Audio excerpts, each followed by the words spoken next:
믿음의 출발이라는 제목으로 말씀 나누겠습니다. 먼저 이런 질문을 먼저 했으면 좋겠습니다. 여러분들은 믿음의 출발을 하셨습니까? 스스로 대답해 보시기 바랍니다. 이 질문을 중심으로 오늘 말씀을 생각했으면 좋겠습니다. 오늘 말씀은 부활하신 예수님께서 제자들에게 나타나서 너무나도 중요한 믿는 자의 삶, 믿는 자의 인생, 그리고 어떤 믿음의 출발을 해야 되는지를 말씀하고 있습니다. 사도행전 1장 4절 말씀을 다시 한 번 더 함께 읽겠습니다.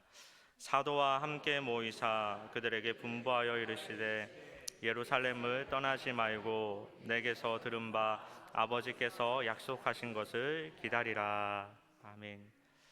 앞서 제자들은 예수님께서 잡혀가실 때 다 도망갔습니다. 예수님을 부인하기도 했고 예수님과 함께하는 것을 너무나 두려워했습니다.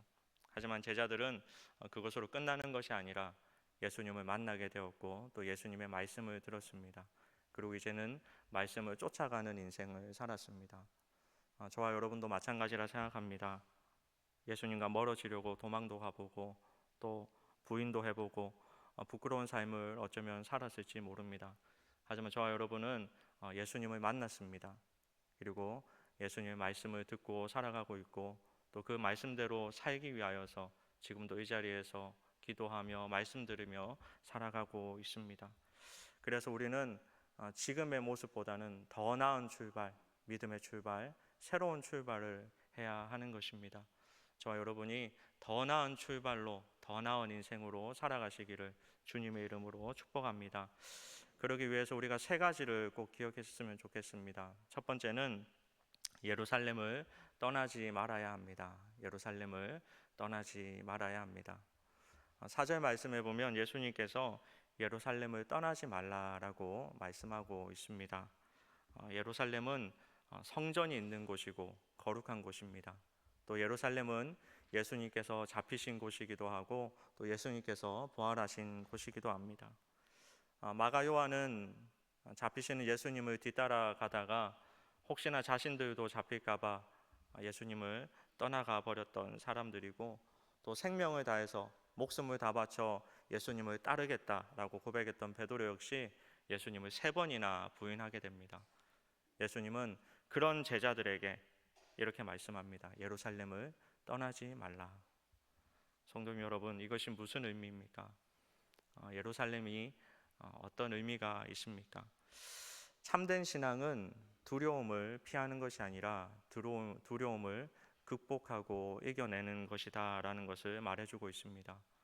저와 여러분의 신앙생활에서 빠질 수 없는 것이 안타깝지만 고난과 시련일 것입니다.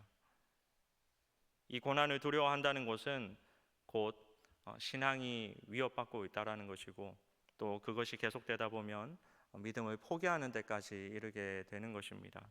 예수님은 저와 여러분에게 그 고난, 그 두려움을 피하지 말고 포기하지 말고 그것을 잘 극복해서 예수님을 믿는 믿음으로 그 흔적으로 말씀으로 다 나아가라 이렇게 말씀을 하고 있는 것입니다.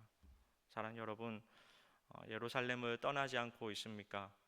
저와 여러분의 고난이 왔을 때, 저와 여러분에게 시련이 왔을 때, 혹 포기하고 싶을 때, 예수님을 외면하고 싶을 때, 뒤돌아보고 싶을 때, 그럴 때 저와 여러분은 이 말씀을 꼭 기억했으면 좋겠습니다.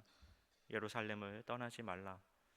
내가 지금 잘 살고 있어서, 내가 잘나서, 내가 멀쩡해서가 아니라 내가 어려워도, 고난이 있어도, 두려워도, 시련 중에도 변함없이 나에게 사랑과 은혜를 베풀어 주신 그 하나님의 사랑, 가장 좋은 것으로 인도하실 그 하나님을 의지하면서 더욱더 교회 중심으로, 말씀 중심으로, 믿음 중심으로, 예수님 중심으로 살아가는, 그래서 하나님께서 더 큰 힘을 부어주실 것을 믿고 절대 예수님을 떠나지 않는, 예루살렘을 떠나지 않는 저와 여러분의 인생이 되기를 주님의 이름으로 축복합니다.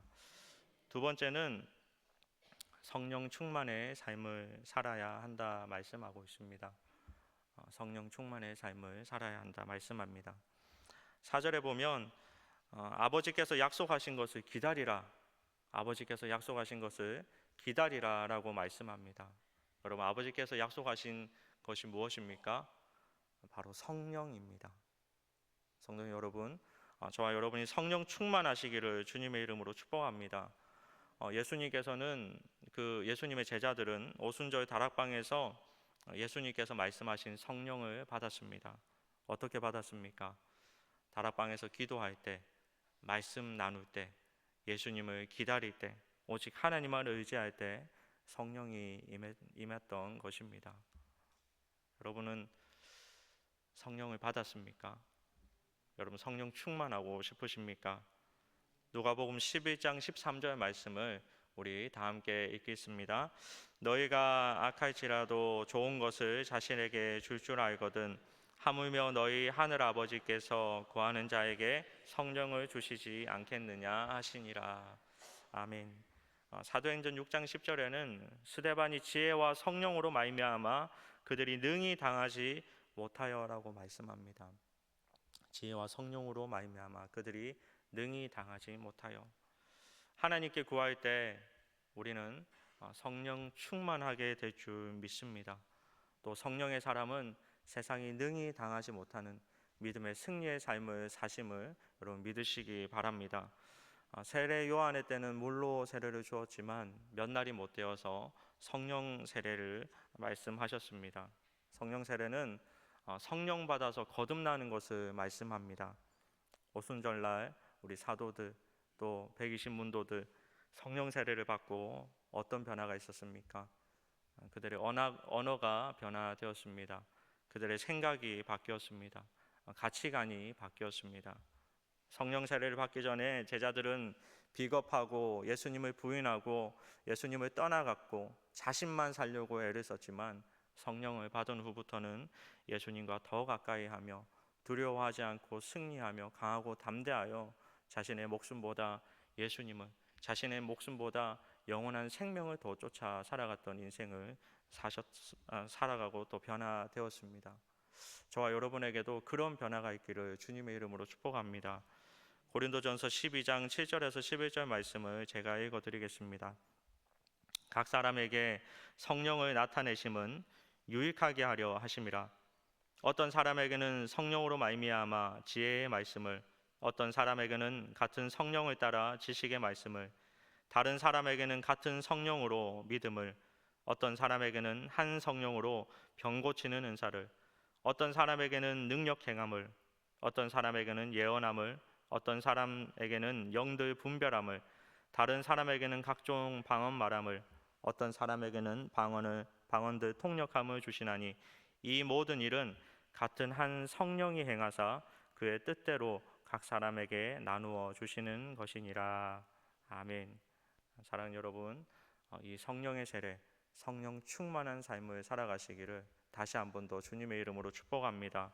성령님과 동행하고 성령의 능력으로 살아가는 사람, 우리의 힘없고 두려워하고 좌절하고 낙심하는 그 마음이 하나님을 붙드는, 하나님 안에 그 능력을 나타내는 사랑으로, 말씀으로, 믿음으로 살아가는 그런 믿음의 역사가 충만하게 변화될 줄 믿습니다. 마지막 세 번째는 하나님의 증인이 되어야 합니다. 하나님의 증인이 되어야 합니다. 사도행전 1장 8절 말씀도 우리 다 함께 읽겠습니다. 오직 성령이 너희에게 임하시면 너희가 권능을 받고 예루살렘과 온 유대와 사마리아와 땅끝까지 이르러 내 증인이 되리라 하시니라. 아멘. 여러분, 여기서 나오는 증인은요, 법정 용어입니다. 법정에 나가서 증인으로 설 수 있는 사람은 여러분 어떤 사람입니까? 그 사건을 본 사람, 그 사건을 들은 사람, 그 사건에 대해서 직접 경험한 사람이 증인이 될 수 있습니다. 저와 여러분이 하나님의 증인 되시기를 주님의 이름으로 축복합니다. 그러기 위해서 먼저 예수님의 능력을 경험하시기 바랍니다. 예수님의 음성을 들으시고 또 예수님의 만지심을 체험하고 예수님과 함께하는 그런 믿음의 인생을 사시기 바랍니다. 그런 저와 여러분을 통해서 그 역사, 그 간증을 통해서 이 땅에 또 땅끝까지 이르러 하나님의 증인이 되는 그런 역사가 나타나게 될 줄 믿습니다. 오늘 말씀은 세 가지입니다. 믿음의 출발을 한 사람, 믿음의 출발을 했다는 사람, 그런 사람은 예루살렘을 떠나지 않습니다. 고난 중에도 예루살렘을 떠나지 않습니다. 또 그 사람은 성령을 사모하여서 성령 충만한 사람, 성령의 능력을 나타내는 삶을 살아갑니다.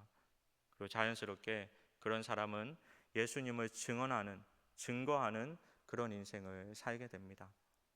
이제 다시 한 번 더 처음 했던 질문을 스스로 해봤으면 좋겠습니다. 나는 믿음의 출발을 했는가? 나는 믿음으로써 하루하루를 살아가고 있는가? 예수님께서 말씀하신 믿는 자의 모습을, 오늘 말씀한 그 세 가지의 모습을 과연 나는 하고 있는가? 저 여러분 모두가 믿음의 출발, 믿음으로서의 삶, 믿음의 증거를 나타내는 저와 여러분 되기를 주님의 이름으로 축복합니다.